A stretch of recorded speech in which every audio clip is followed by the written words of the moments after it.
Amotekun is unfortunately a creation that is based on a faulty premise. Why was Amotekun created? It was created because there was a perception that Fulanis were killing or attacking people. Now, is it Fulanis that were attacking people?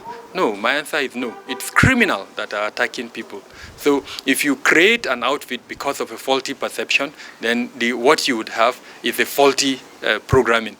And that is why you have a situation where Fulani communities are being attacked because of the perception that it is Fulanis that are behind the criminality. I bet you, if you remove the entire Fulanis from southwest Nigeria, criminality will still continue. Why? Because it is not just Fulanis that are carrying out criminality. Instead of focusing on Fulanis, which is Amotekun is doing, it should focus on criminality. Nigeria in recent times has been fighting wars on several fronts, putting the nation's internal security under threat. Hence the huge allocation given to security in the national budget. As the security situation in the country worsens, security experts have over the years been proffering solutions to the government. But the issues keep getting politicized, stirring ethnic and religious clashes all over the country. Owing to the gallant efforts of Nigerian troops, the much dreaded Boko Haram sect was largely decimated and their activities were limited to most remote parts of the country and border towns. But to score cheap points, they keep attacking soft targets like schools, remote village settlements, border communities, etc., knowing fully well that the terrains of these communities and their proximity to urban areas make it difficult for security presence. This led to the implementation of the Community Policing Initiative, which trains locals and communities to ward off attacks from criminals.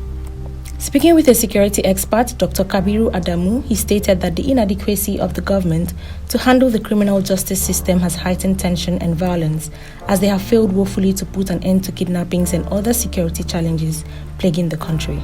I'm aware that the ONI has visited Mr. President. He's had a meeting with him. The governors of Ondo and Oyo State have visited the president. And so all those are good moves. And more importantly, I think a meeting was held between the governor and the Fulani communities. But for this deterrence to be created, people like Sunday must be arrested and prosecuted. If we do not punish people like them, remember we have Nnamdi Kanu. He's still wanted. And then he's still carrying out his atrocities. We also have in the north the attackers that are killing people. Now the criminal justice system is the problem. If we don't make it more effective, where anyone, irrespective of his ethnicity or his religion, once he commits a crime, he is arrested and punished. Once we don't do that, then believe me, we'll never stop this cycle of, I would call, stupidity that is affecting the country. Adamu further mentioned that this has encouraged Sunday Igboho's vigilantism, with him giving an ultimatum to Fulani headers to vacate Oyo State. When offenses occur, why is it that the criminal justice system is not able to punish? Sunday's allegation is that it was the Fulanis living in his community that were kidnapping his people.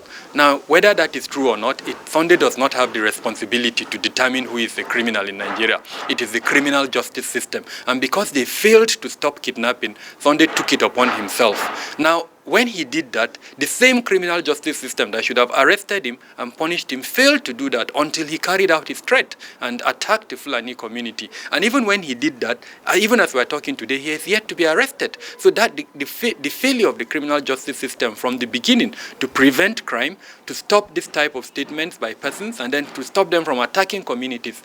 President Muhammadu Buhari met with the Oni of Ife Adeye Ogunishi Adelaja, Governor of Oyo State Seyi Makinde, and Governor of Ondo State Rotimi Akeredolu on Tuesday and Wednesday at the Aso Villa in Abuja to dialogue on ways to put an end to the incessant killings and kidnappings in the southwest region.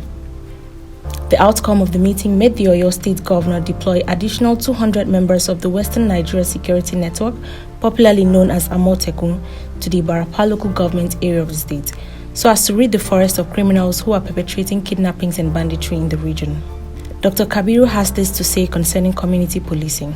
Yes, community policing is the way to go.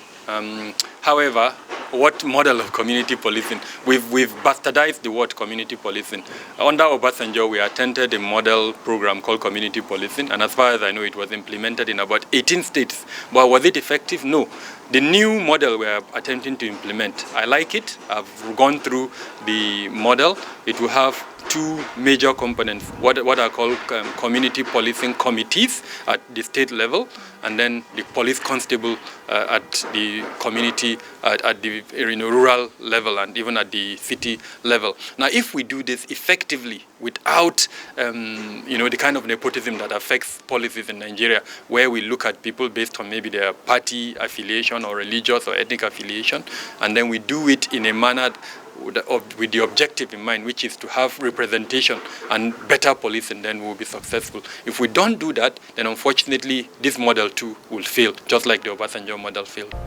He further advises that its membership has been restricted more or less to only the Yoruba ethnic race. And so if you have that, then it means you are in a multi-ethnic society like Nigeria, you are denying yourself the intelligence that you can actually get from other communities. So that, I think, needs to be changed. And then thirdly, training.